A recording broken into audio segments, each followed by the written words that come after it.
present. If I click them, nothing happens. The menu disappears, but we're not doing anything with these yet. So in this tutorial, we're going to learn how to respond to option menu item clicks. So we know that we create an options menu by overriding the onCreateOptionsMenu method and simply inflating our XML menu into the menu that we're given. So that's how we make the options menu. Well, to respond to options menu item clicks, there's another method. Again, this is available to us because we are inheriting from app-compat activity. So underneath the onCreateOptions menu, if you can go ahead and type lowercase o for on, then capital O for options, item selected, on options item selected, and then autocomplete that to override it. So whenever a user interacts with the options menu, this is the method that will be automatically called by the system. So it is here that we can respond to menu item clicks. You can see we have a parameter of the menu items. This will be the thing they have clicked on. So let's now get to work and respond to these option menu item clicks. And if we go ahead now and make some line breaks above the return super on options item selected line here, we're going to leave this in for now. We'll make some line breaks. So the way we can tell which item the user has selected is by inspecting the item ID. For example, if I do if, and then item dot, if I type item ID, you can see this is a property on these menu items.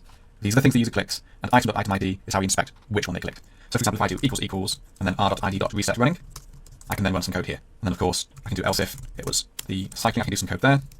Now before I go any further with this tutorial, can you see an opportunity here to apply something we've recently learned? Have a think. So hopefully you're seeing as we have 3 options: reset running, reset cycling, and reset all, as well as then else for if they were to click anything else in the menu that isn't there at the moment. That's potentially 4 different options.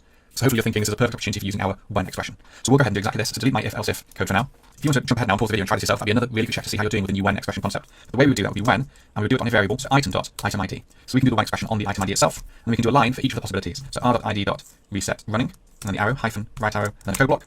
We'll do a new line, one for r.id reset cycling, arrow, code block, then one for r.id.reset all, code block, and we should have an else block in case we add any further items, or in case some other part of the app starts using an options menu, for example, maybe one of our fragments. And I'll talk more about this in just a moment. So we'll do else, and then the else code block there.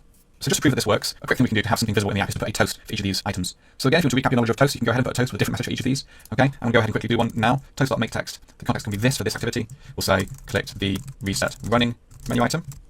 And we'll do toast.length short for now, so it doesn't need to be too long. And then never forgetting .show. The amount of times I used to do a toast, not pull .show, then be really confused as to why I didn't see anything.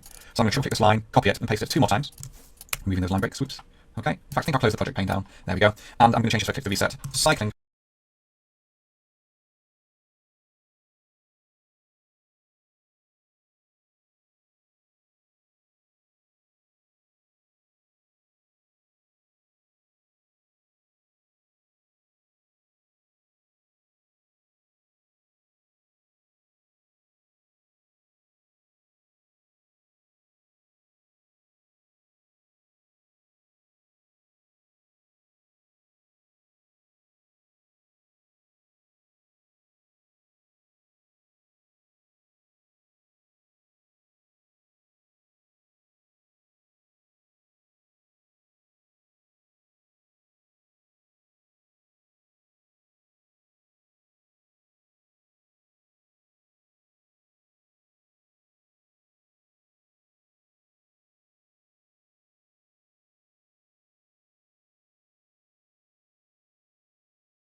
Menu item, and click the reset all menu item. Now right now we have nothing in the else block. I don't want to have a toast for this because we're not really going to prove that works anyway. We don't have any other menu items. But I want to talk about this default, returning the super on options item selected. If you think way back to when we learned about inheritance and the idea of overriding, well, it's possible to define a method in a parent class and have some code for that, have like an initial implementation that it does some stuff, but then of course we can override it and provide our own implementation of that code. Well, we're capturing these menu item clicks in our activity in this one main screen, so that'll be the same options menu for both fragments, one options menu, and we'll have the code in one place in the activity.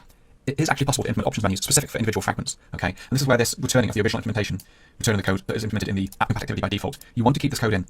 If we don't consume the menu click here in activity, we want to return this code, the default activity code for on options item selected, and that will take care of allowing other parts of our app to capture the menu items.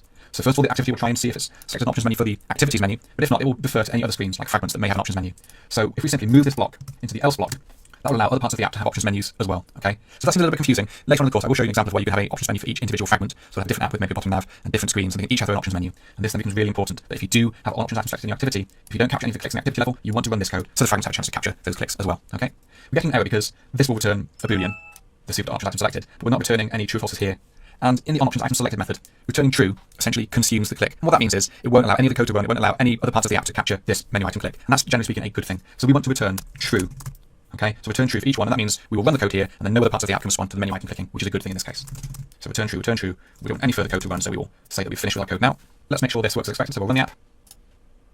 So now I open the options menu, and I click reset running records. We get the toast, click the reset running menu item, and reset all. So that's working as expected, so we now have a space in the future when we start saving our data to let the user reset the data, okay?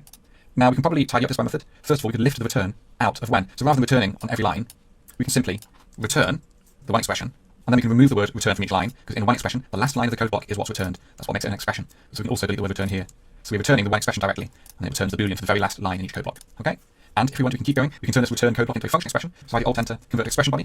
You can see we remove the code block and just have equals, and then the one expression. And what we can do if we want as well is remove the explicit type, just have it be inferred. So if I do a quick auto format there, that is quite a tidy way to use the one expression for our on options item selected. Okay, you are free, of course, to do it as a block body like that. That's also fine to have the type, but generally speaking, I like to use the function expressions. I think they look really clean and they read really nicely. So on options item selected, when the item ID is this, then run this code, and that makes sense to me.